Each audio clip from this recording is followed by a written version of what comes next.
guys, tuturuan ko kayo paano magbuo ng Rubik's. Ito tayo ngayon, nakagawa na tayo ng top. Sa top, mali pang ating top kasi gagawin natin siyang first layer. So itong red, papalitan natin yung white niyan. Hanapin natin yung red. Alisin muna natin yung white. Ayun yung red, ibababa natin at itatapat ulit natin dun sa tinanggalan natin green. Ayun o. Tatapat natin siya dyan para makabit siya. Ibababa natin yung green. Kumabit siya dun sa red. Ayun ang ating first layer. Next ay gagawin natin dalawang white yan. Baba natin. Ayan, hanapin natin yung white. Tatapat natin yung white sa white para maging first layer. Wait lang, ikot-ikutin ko lang ha.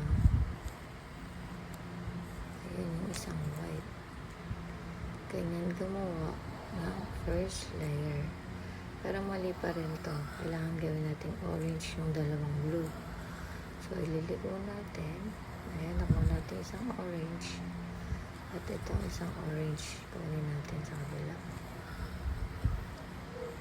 Balik natin para magpantay silang orange ang first layer. Ayan, tama na yung first layer natin. Ito na lang. Kailangan natin gawing yellow. So, baliktad siya. Ikutin na lang natin siya para mapunod. Ayun. Meron na tayong first layer, guys. Ngayon, tatapat natin yung gitna sa top. Ayan, yung top natin, yung first layer. Kailangan magkatugma sila, magkapantay sila. Ayan yung magiging base natin, yung ibabaw. Ngayon, yung dalawang side naman ng second layer natin. Ito ang blue, ito lahat ng blue. Matitingin ka ng walang blue sides. Ayun, bali yung white. White yan. Pa-letter T. Ngayon, yung white na natin ilalagay sa kanan. At yung nasa ilalim niya ay ang yellow orange. Yung white, kailangan mapunta sa kanan. Kasi katabi niya ay orange. Ayan siya. So, i-reverse natin. I-down natin. Yung paglalagyan. Then, balik. Then, up. Then, forward. Yung face natin, ida-down. Pa-clockwise. Then, yan. Counterclockwise ang face. So, yun. Nakabit na natin yung second layer ng Rubik's natin. Correct na yan. Then, next tayo dito sa orange. Proceed tayo sa orange. Hanapin natin yung may orange. Ayun. Orange and yellow. So, tatapat natin yung orange. Ayan, kita niyo yung orange. Yan natin siya ulit ilalagay kasi katabi niya yung yellow. Ngayon, yan natin ilalagay. Repeat natin yung ginawa natin kanina. I-left natin. Then, down. Yung paglalagyan. Then, ibabalik sa line. I-up ulit. Diretso ulit. Clockwise. Balik. Atras. Then, counterclockwise. Yan. Meron na tayong second layer ng orange. Diba? Madali na lang yan, guys. Ayan. Next tayo sa yellow. Ayan. Ang yellow natin kailangan maging red. So, baliktad sila. Ngayon, gagawa lang tayo ulit ng procedure na dapat mapalis natin yung yellow at orange. Yellow at saka red to. Kaya yan. Pinaliktad ko lang yung move natin kanina. So, yan. Tama yung red pero kailangan maging yellow yan. Ngayon, hanapin natin yung yellow. Ayun siya sa ilalim ng red. Ngayon, dito natin ilalagay. Kaya, ang move natin ay right side. Right, then down the left, then ulit, balik, abante, clockwise, kasi doon natin nalagay counterclockwise pala yung kanina. So, ayun, tama na sila. Second layer na tayo. Tama na yan.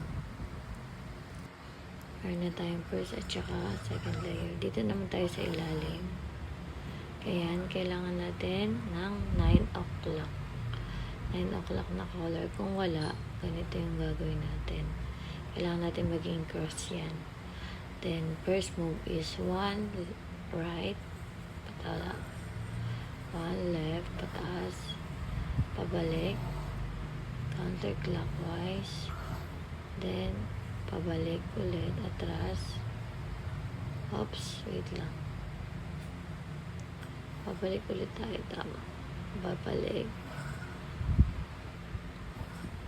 Pabalik.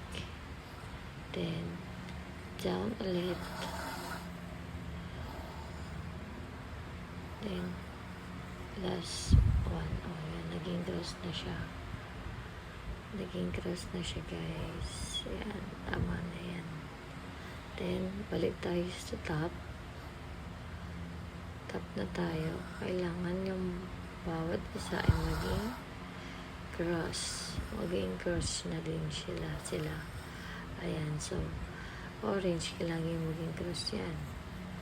Yan. Pero, mali yung yellow. Tama yung orange, pero mali yung yellow. Kaya, ang gagawin natin ay L move. 1, 2, 3, 4, 5, 6, 7, 8. 8 moves na pa letter L. Ayun, tama na sila. So, mali yung red. Kaya, L move pa ulit natin. 1, 2, 3, 4, 5, 6, 7, 8. So, check natin kung tama na. Ay, mali pa rin yung white at orange. Kaya, L move ulit natin. 1, 2, 3, 4, 5, 6, 7, 8. Check natin ulit. Oops, mali pa rin. Isa na lang. So, isang L move pa. 1, 2, 3, 4, 5, 6, 7, 8. Mali pa rin, guys. Kaya, ulitin natin ulit. Ulit-ulit lang tayo dyan, guys. 8 moves. L moves. Ulit-ulit. Hanggang sa makuha natin yung tamang color nila lahat. Ayan, mali ulit. Tiyaga-tiyaga lang talaga dyan, guys. Hindi kasi tayo pro. So, yan. Tama na, tama na. Tama na ang white, tama na ang red. Cross na rin ang yellow, at cross na rin ang orange. Okay na siya. So, yung dalawang side na lang ang bubuuhin natin. Para maging tama siya, ayun yung fish sign. Fish sign siya. Parang siyang fish. So, gagawin natin ay hamburger move. Yan. Isa-sandwich natin siya. Left, right, up, balik, up ang right, ila-left ulit, ay ira-right ulit, ida-down, at kakabit ulit natin yan. Check natin kung tama na ang color ng bawat isa. Kailangan kasi magtugma yung mga color sa mga bawat sides. So, may mali ulit. I-hamburger ulit natin. Yan. Up, balik, up, balik, down, balik, up. Check natin kung tama na yung mga color combination dyan. So, tama yung orange. Kaya din tayo magbaburger. Yan, up natin. Down, balik. Kasi mas madali, guys, kapag ka nasa tamang box na sila, bawat tapat nila. Ulitin ulit natin. Yung burger move na ito. Binilisan ko na lang kasi Ayan, check na yan. O, check na rin. Ayun, nakabuo na tayo ng isa. So, last move, L move ulit. 16 moves. 1, 2, 3, 4, 5, 6, 7, 8. Then, kabila. 1, 2, 3, 4, 5, 6, 7, 8. Tada! Tapos na natin. Sana na-gets nyo. Kayo na lang magdahan-dahan. Bye-bye.